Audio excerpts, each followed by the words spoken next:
je vous invite à envisager la possibilité d'être bien installé et de choisir les mots qui vous conviennent. Les mots vont et viennent. Ils font des passages, laissant derrière eux un parfum que vous connaissez.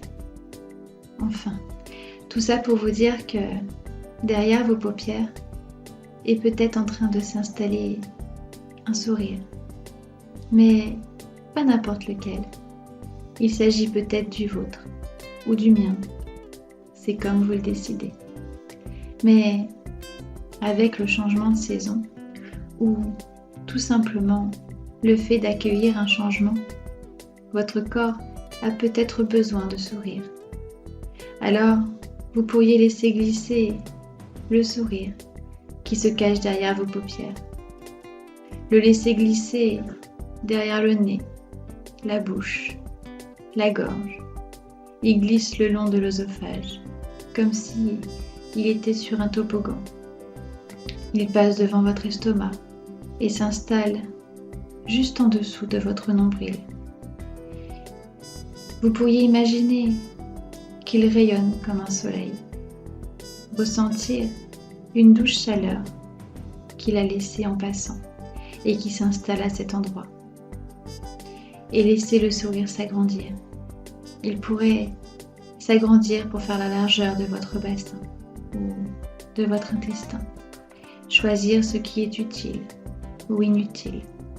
D'ailleurs, pourquoi envisager l'inutile si on a l'utile? L'inutile étant vraiment utile? Enfin, je ne sais pas. Donc, le sourire ayant pris sa place, laisse s'évader à chaque extrémité des petits sourires rayonnants, comme les feuilles tombent d'un arbre, ou la sève qui descend dans les racines de l'arbre à l'automne. Il pourrait descendre le long des deux jambes et diffuser dans chaque jambe cette douce chaleur. Ah, il passe par les genoux. Ça y est, ils arrivent à vos chevilles. Il serait agréable de ressentir la relaxation s'installer au fur et à mesure que glissent les sourires. Pendant ce temps, vous pourriez décider de laisser s'envoler des sourires vers le haut, vers l'estomac, le cœur, remonter l'œsophage, passer par le cou et arriver dans la tête. Peut-être serait-il possible de ressentir également cette légèreté s'installer de plus en plus profondément. Mais, au fait, en passant, j'aimerais retourner vers le cœur. Je crois qu'il est possible qu'il ait retenu plusieurs sourires. Je le vois qui s'illumine. Vous le sentez se réchauffer? Alors, vous pourriez imaginer que l'un de ces sourires grandit à l'intérieur de votre cœur. Et en grandissant, un sentiment bienveillant s'échappe, un sentiment de gratitude que vous pouvez laisser se répandre dans tout votre corps. Et pendant que cette douce chaleur guérisseuse se diffuse et que les sourires réparent les blessures, vous pourriez imaginer que tout autour de vous s'est formé un voile rose lumineux, un voile protecteur. D'ailleurs, je crois entendre le rire d'un enfant, comme un enfant qui court après des papillons. Je ne sais pas si votre enfant intérieur a pris les sourires pour des papillons. Toujours est-il que je l'entends rire. Alors il est peut-être le moment de passer aux histoires que je vais vous raconter. Elles sont chargées d'amour et de gratitude. Je ne sais pas si vous allez choisir de les écouter ou de ne pas les entendre. Peu importe, c'est vous qui choisissez. Anna est en prison. Oui, je sais, pas très positif. Mais écoutez son histoire. Anna vient d'un pays lointain, un pays où tout est beau, des couleurs magnifiques, des paysages d'une beauté indescriptible. La légèreté de l'air qui s'engouffre dans les arbres fait murmurer les feuilles. Les oiseaux chantent divinement. Et les personnes que l'on rencontre sont toutes merveilleuses. Je pourrais dire que Anna a un chien ou un chat ou quelconque animal domestique.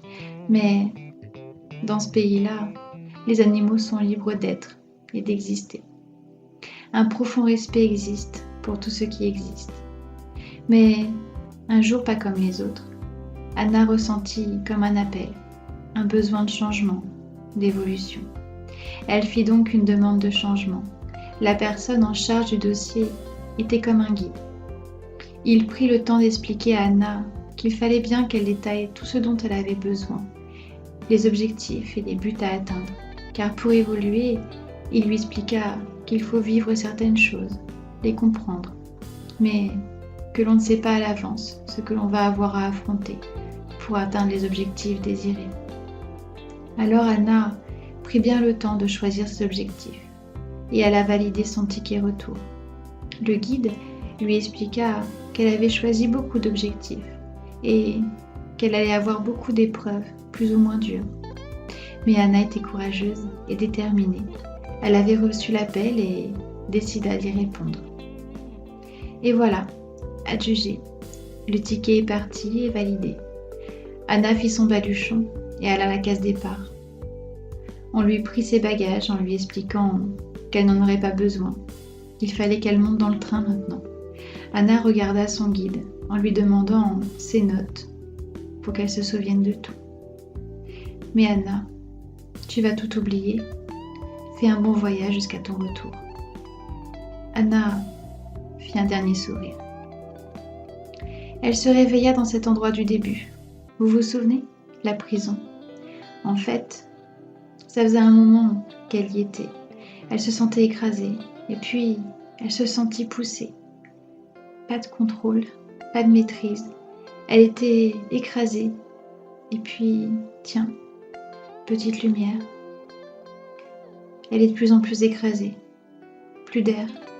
Quelle sensation étrange, comme si tout allait s'arrêter là. Alors qu'en fait, c'est le début, l'arrivée à la case départ. Et hop, on la colle sur le torse d'une personne qui dit s'appeler maman. Et après, elle a tout oublié. La vie n'est pas un long fleuve tranquille. Nous avons des choses, des situations plus ou moins bonnes à vivre pour atteindre nos objectifs fixés. Mais peu importe. Aujourd'hui, si vous regardez en arrière, vous verrez tous les maillons de votre vie, comme depuis votre naissance. Vous avez appris à tomber, vous vous êtes relevé. Vous avez été amoureux. Certaines personnes sont arrivées dans vos vies pour vous guider. Des fois, on ne comprend pas tout de suite. C'est en prenant du recul que l'on comprend que c'était un mal pour un bien. Un jour, Gabriel dit à sa mère « Maman, il y a un problème. » Sa mère le regarda, se demandant ce qui se passait, et Gabriel lui expliqua qu'il ne comprenait pas pourquoi les arbres pleuraient. La mère de Gabriel fut surprise, car son garçon était vraiment contrarié. « Eh bien oui, maman, regarde dehors sur le sol, il y a toutes leurs larmes. »« Mais non, Gabriel, ce sont leurs feuilles. » La maman de Gabriel alla chercher un livre qu'elle avait eu quand elle était petite, car elle se souvient qu'elle aussi avait été contrariée par la venue de l'automne. Enfin, peut-être aussi parce que son grand-père était décédé à ce moment-là. D'ailleurs, il y avait eu plusieurs décès à l'arrivée de l'automne. Enfin, elle s'installa avec son garçon pour lui expliquer les saisons. Elle commença par l'hiver. Les images étaient vraiment glaçantes, de la neige partout, mais intéressantes, parce qu'il y avait des luges et surtout les cadeaux du Père Noël. Mais pas de végétation, elle est au repos l'hiver. Et puis vient le printemps. Il se passe plein de choses au printemps. Les oiseaux chantent pour conquérir leur dulcinée. Les fleurs sortent de terre. Les arbres refont les feuilles et même leurs fleurs. Le soleil refait sa réapparition. On peut enlever une couche de manteau. Les gens sont de meilleure humeur. On commence à recharger les batteries. L'abondance dans toute sa splendeur. Et puis vient l'été. Ah, l'été. Le soleil, les vacances, les amis. On peut se coucher un peu plus tard. Pour le coup, ça va très vite de s'habiller l'été. Et puis, la rentrée. On retrouve les copains. On profite encore des derniers rayons de soleil. Et voilà, L'automne. C'est vrai que c'est une saison bizarre, très belle et même magnifique au début. Mais très vite, les feuilles tombent. Quand on se lève le matin, le soleil, lui, est resté couché. Et puis, les gens sont fatigués. Ils sont dans le même état que ces arbres sans feuilles. Et puis, il commence à faire froid. Mais la maman de Gabriel lui expliqua que l'automne avait son utilité. Car à l'automne, on plante pour l'année d'après. La sève des arbres redescend dans les racines pour se nourrir. La nature a bien travaillé tout l'été pour pouvoir se reposer. Les animaux vont dans leur maison et se tiennent chaud mutuellement. On peut recommencer à manger des plats différents. C'est le cycle de la vie. Le cycle de la vie, eh bien oui, tout comme nous avons des cycles. Nous naissons bébés, puis on devient enfant, ado, adulte. Les personnes âgées, Gabriel coupe sa mère et lui dit « Et après les personnes âgées, maman, c'est l'automne ?» Oui, mon grand, c'est l'automne. L'automne est un mois de transition, de changement. Mère Nature nous le fait bien comprendre. Cependant, c'est aussi un mois où nous devons aller chercher en nous les ressources oubliées pour continuer à avancer. Alors, profitons des belles couleurs que Mère Nature nous offre avant la prochaine saison. L'autre jour, je suis montée dans le grenier de ma grand-mère. Il y avait plein de poussière sur des cartons un peu partout, sauf sur un. Alors je l'ai ouvert, il y avait un grand livre blanc. Au même moment, un rayon de soleil est passé par la lucarne. Je me suis assise et j'ai commencé à lire. C'était l'écriture de ma grand-mère. Il y a longtemps dans une autre vie, tu es rentré dans ma vie. On a vécu, on s'est trahi. Nous avons goûté aux bonnes choses de la vie. On est plusieurs fois repartis. Nous nous sommes promis. Mais cette fois-ci, on n'a pas rebondi. Nous avons continué notre vie. Nous nous sommes construits avec autrui. Aujourd'hui, chacun fait sa vie.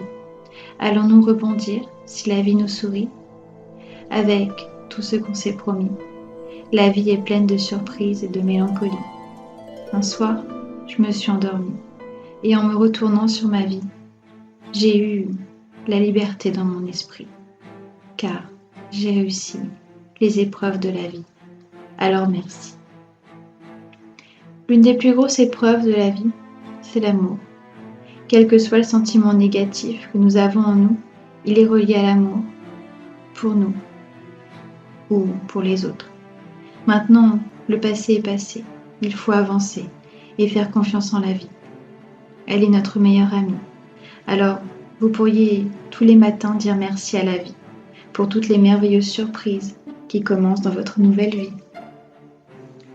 Léa était dans sa chambre.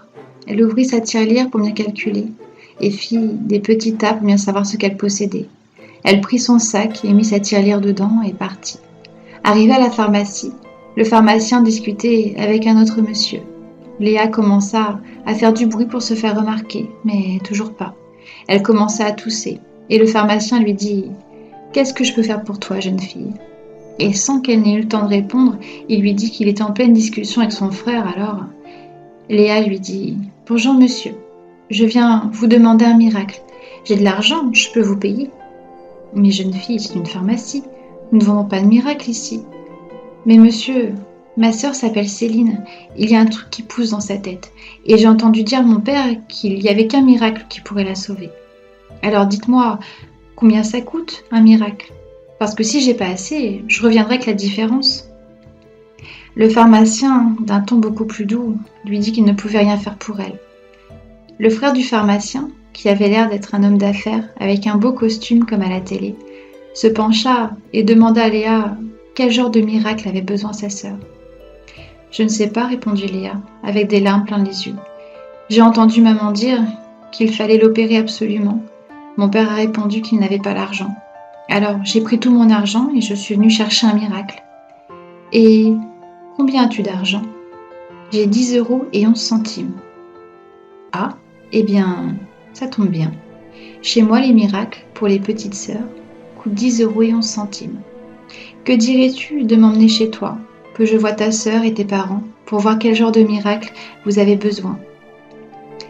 L'homme très bien habillé était chirurgien neurologique dans un très grand hôpital. L'opération fut pratiquée gracieusement. Et aujourd'hui, Céline rentre à la maison. Elle va bien et les médecins ont dit qu'elle était en bonne santé. Mes parents ont retrouvé le sourire. D'ailleurs, Léa entendit sa mère dire « Je me demande combien cette opération a pu coûter ». Léa avait le sourire jusqu'aux oreilles parce qu'elle avait la réponse. 10,11 €, plus la foi d'une petite fille avec un cœur rempli d'amour. L'ouverture sur le tout est possible, sur le merveilleux. À vous de décider d'ouvrir les portes de la positivité. Mais sachez que toute chose arrive le moment venu. Même si l'espoir est fragile, il faut y croire. Et vous déplacerez des montagnes. Il est difficile de lâcher prise et de croire en l'inconnu. Mais dire merci à la vie fait rentrer la magie dans nos vies. Je vous propose d'imaginer que vous avez un rendez-vous avec un coach du sourire. C'est un expert de la vie. Vous lui avez donné tous les éléments lui permettant de faire un graphique et de retrouver tous les maillons de votre histoire. Et il voudrait vous expliquer comment interpréter les résultats. Vous regardez le tableau, il est entre vos mains. C'est un tableau magique. Quand vous bougez le tableau vers la droite, les sourires partent à droite. Si vous le bougez vers la gauche, les sourires vont à gauche. Le coach vous explique comment laisser droit le tableau, de façon à ce qu'il y ait autant de sourires à droite qu'à gauche. À partir de maintenant, vous sentez l'énergie circuler en vous. C'est une énergie positive. Vous sentez à l'intérieur de vous que des choses merveilleuses vont vous arriver. À partir d'aujourd'hui, vous êtes conscient de ce que vous méritez et vous vous l'accordez, car vous méritez le meilleur. Imaginez-vous dans quelques heures, quelques jours, quelques mois. Voyez-vous heureux, comblé par cet amour. Vous êtes métamorphosé, vous rayonnez de bonheur et chaque jour vous ramène des plaisirs de plus en plus intenses. Vos amis voient que vous êtes différent, car vous avez compris l'abondance. Vous avez compris l'importance d'être positive. Vous êtes fier et vous avez raison, vous le méritez. Vous profitez de la vie. Bravo, vous avez le ticket gagnant. Et voilà, il est temps de relâcher tous les papillons attrapés dans les filets de notre enfant intérieur. Il a su garder juste ce dont il avait besoin pour être heureux et se réconcilier avec vous-même. Alors quand vous le souhaiterez, vous pourrez revenir ici et maintenant et réouvrir les yeux.